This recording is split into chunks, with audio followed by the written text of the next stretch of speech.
అంటే ఒకరికి రాములవారి కళ్యాణం చేసిండు, భగవంతుడు సాక్షాత్కరించిండు. స్వామి వారికి చేసిన వాళ్ళకు సాక్షాత్కరించిన ఆయన ఏమన్నాడంటే, ఇక నాకు ఒక్కరికే కాదు కదా, అందరికి కూడా మంచిగా ఉండాలి చూడాలి కదా అన్నాడు. సరే ఏ వరం ఇస్తా కోరుకో అన్నాడు.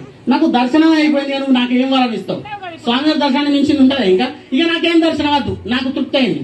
కాకపోతే నా భార్య పిల్లలు ఉన్నారు, మా వాడోళ్ళు ఉన్నారు, మా ఊరోళ్ళు ఉన్నారు, కళ్యాణం చేస్తే అందరు వస్తాను, వాళ్ళందరికీ కూడా పుణ్యం కావాలి కదా, ఒక్కటే కోరిక అన్నాడు.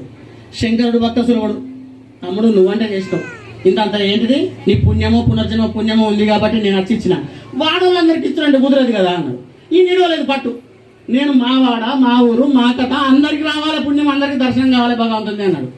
అన్నోలే ఆలోచించాడు శంకరుడు. ఆలోచించి పర్వాలేదు రేపు సోమవారం పూట అవునా నువ్వు ఒక శివలింగాన్ని పట్టుకొని పూజ చేయి, నీ తొవ్వ పట్టుకుని ఆ త్రిశూల్ పాటు గుట్ట నీ దగ్గర, అర్థమైందా? సాయంత్రం 7 గంటలకు కరెక్ట్ 12 గంటలకు నేను సాక్షాత్కారం అయితే నీకు ఎంతమంది వస్తే అంతమందికి నేను సాక్షాత్కరిస్తా అని చెప్పింది. చేలో ఊరంతా చెప్పిండు, చుట్టాలకు చెప్పుకున్నారు, అందరిని రమ్మన్నారు, అందరు వచ్చిండు. వచ్చినాక మాపటి పున్నమి నాడు సోమవారం నాడు శంకరుని యొక్క అభిషేకం పట్టుకున్నాడు. వెనక్కి చూడద్దు, ఆవు పాలతో పూజ చేసి నడుచుకుంటూ పోతాను. వెనకన్నారు మనోళ్ళు వస్తాను, అవునా ఓ 2000 మంది పోతాను. పోగానే మూల మీద బస్ స్టాండ్ కాడికి పోగానే పక్కకు మొత్తం బంగారాలు ఇట్లా కుప్పలు కుప్పలు పోసి ఉన్నాయండి, మొత్తం బంగారాలు కుప్ప పోసే ఉన్నాయి. అనుకున్నారు ఎక్క పోవడానికి ఇంకా గంట టైం ఉన్నది కదా, ఫస్ట్ బంగారం పట్టినంత చేరుకొని ఇంటికి పోదాం. కొందరు మన అంటే వాళ్ళు అనుకున్నారు, ఎవరి పేరు అంటాం. దీని తర్వాత ఇంకొంచెం సూర్యుడు పోసేసరికి అక్కడ అర్చన టెక్స్లో మొత్తం వ్యాన్ పడి ఉంటుంది, పట్టు చీరది.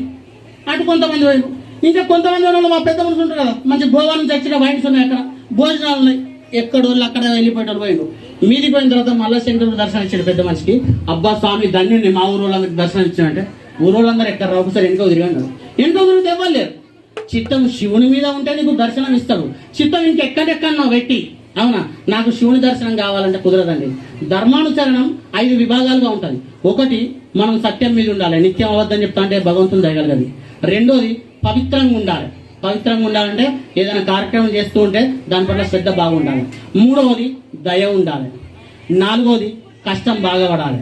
ఐదోది భగవంతుడు ఏది ఇస్తే అదే, భగవంతుడు ఏది ఇస్తే అదే తృప్తి, నాకు అది కావాలి ఇది కావాలని కోరేది లేదు.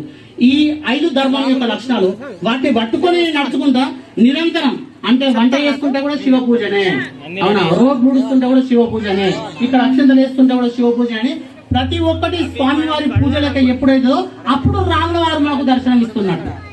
నిత్యం ఇది రాముని యొక్క ఇక మంచిగానే చేయగలను స్వామిని ఇదే, అంతకు మించి ఏం లేదు. నువ్వు ఏ తొవ్వను నడుమంటావో నేను ఆ తొవ్వను నడుస్తా, తప్పు ఉంటే చెప్పు దిద్దుకుంటా, నిన్ను తలుచుకుంటా, ఇంతకు మించి ఇంకేమీ లేదు. राजा रामचंद्र महाराज की, राजा गोपाल कृष्ण महाराज की, साधु संत की, सनातन धर्म की, भारत माता की, नमः पार्वती पतये हर हर महादेव।